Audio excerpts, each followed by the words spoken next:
Hello, welcome to my channel. I'm All Things Wrestling, and today I'm going to be giving my thoughts on WWE SmackDown Live, 25th of April 2017. First of all, I'd like to apologise for no 205 Live thoughts on, but I'm just that tired. I'm going to film this and I'm going to go to bed.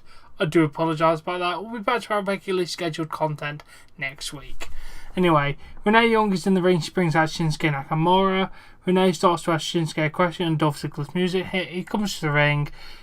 Dolph says, if you want to play interview, let's play interview. He asks Nakamura for his influences. Dolph stops Nakamura's answers and he says he'll translate for Shinsuke Nakamura.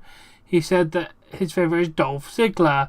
He asks Shinsuke what's going through his mind when he does those dance moves during his entrance. Nakamura refuses to answer. Dolph says that Nakamura is intimidated being in the presence of his hero. Dolph says that Nakamura is not who he said he is. Dolph says his name is Michael. He grew up in Gary, Indiana. Sorry. Dolph says that Michael and his family sang and danced around the world. Dolph talks more about the Jackson 5. Oh, is that who he's referring to? And says Nakamura was a weirdo in his family. Dolph continues to go through Michael Jackson's life and says his best friend is a monkey named Bubbles. He dipped into obscurity but re-emerged in Japan under the alias Shinsuke Nakamura. He said it translates to petty, pathetic and overrated freak. I'm sorry, but Michael Jackson. What the hell? Oh my god. Seriously? Nakamura takes the mic back and says it's his turn to ask a question. He asks Dolph what his problem is. Nakamura takes the mic away from Dolph and says he'll translate for Dolph. He speaks in Japanese and ends with the word jackass. Ziggler kicks Nakamura in the midsection but misses the super kick. Nakamura with a reverse exploder sets up for the Shinskasa and Dolph gets out of the ring. It was amazing. Oh my god, Nakamura's in the ring. Happiness. Then we're back. Face of America Kevin Owens joins commentary team for the next match. He's asked about his match with Jericho on Sunday, but Kevin says that Chris will not be joining him on the Kevin Owens show next week because Chris will lose to Kevin on Sunday. So our first match is Baron Corbin versus AJ Styles. Owen gets up from the announce table. Styles with a kick. Styles leaps over Corbin, but Corbin sets up for a powerbomb. Styles counters with the sunset flip for the 3 count. It was a good match. I enjoyed it. After the match, Owens attacks Styles. Corbin joins in. Zayn's music plays. Owens leaves the ring. Zayn sends Corbin into the ring post, and then he knocks Owens off the apron.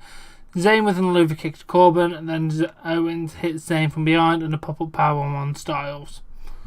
It was good. It did everything it needed to do. I liked it.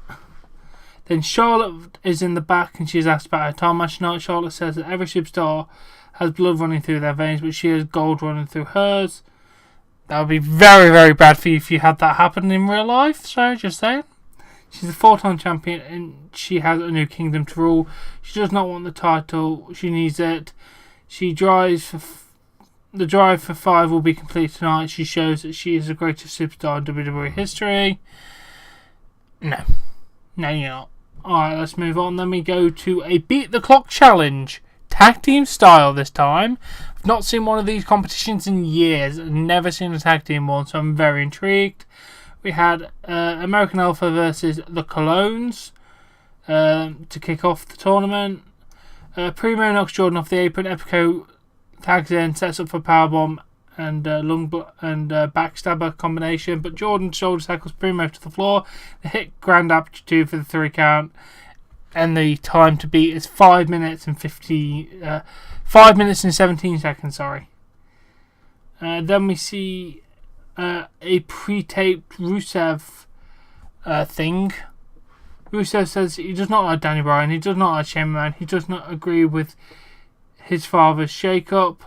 I assume he means Shane's father, not his own father. The only way he will wrestle on SmackDown if he gets a title shot and Money in the Bank. If he does not get that chance, he'll pack his bags and move back to Bulgaria. Okay, we'll see where this goes. Becky Lynch is in the interview area. She's asked about Charlotte. Becky's calling her relationship as complex would be an understatement. She does not agree with Charlotte's behaviour, but she's getting results. The anti-Charlotte Woking Committee stops by, and asks Becky where she stands on Charlotte's situation. Natalya says you're with us, and Ellsworth finishes the line, or you're against us. Carmella tells Becky to choose wisely. That was alright. And then match number 3, Randy Orton versus Eric Rowan in a no disqualification match. We had a lovely table spot on this. Rowan sets up for a suplex through the table. Orton blocks it, punches, Rowan keeps trying to get him over, but Orton with the kendo stick. And then another one, Rowan keeps holding on, and then Orton runs at Rowan, knocking him off through the table. The actual finish, Rowan grabs the top of the ring steps, hits Orton with the steps.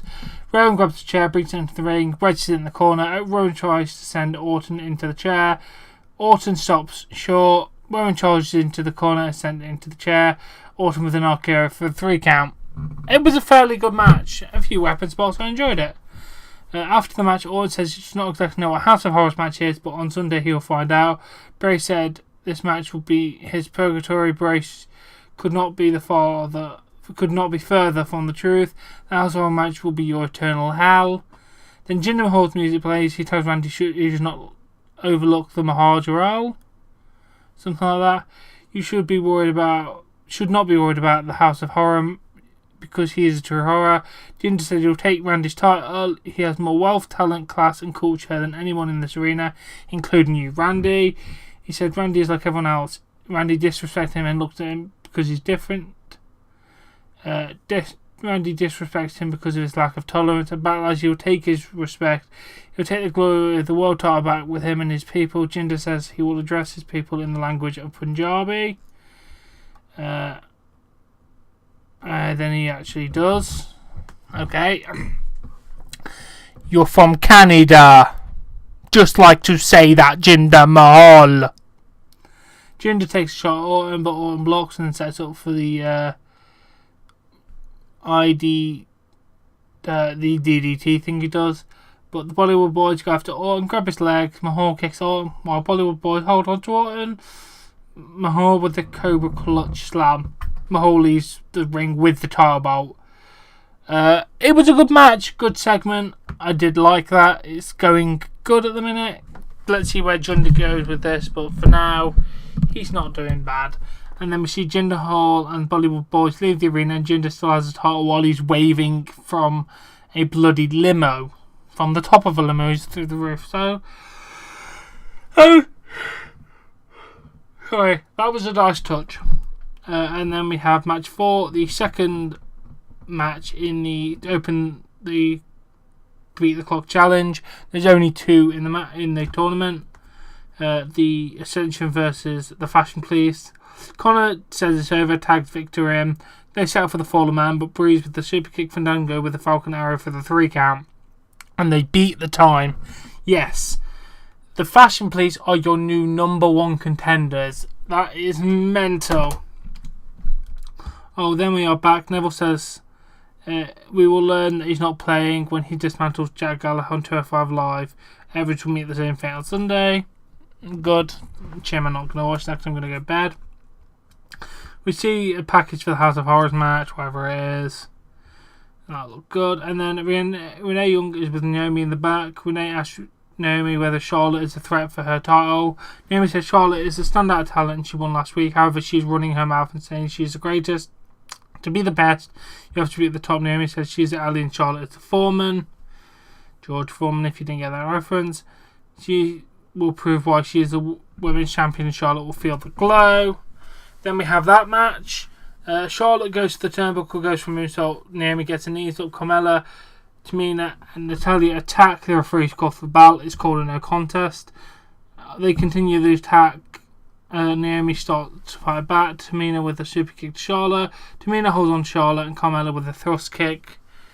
And I was expecting Becky Lynch to run out, but it did not happen. And then the three and James Ellsworth stood tall, and apparently they're called the Welcoming Committee now. Whatever. It was good. Kind of feel like you could have given a decisive ending for this women's match, but what are you going to do? That's the first time I think women have main evented SmackDown, so kind of a bad thing to spoil it there, but what are you going to do? Now, as always, if you've enjoyed this video, please give it a like. Please support me on Patreon, link in the description below. Subscribe to see more content, and I'll catch you later.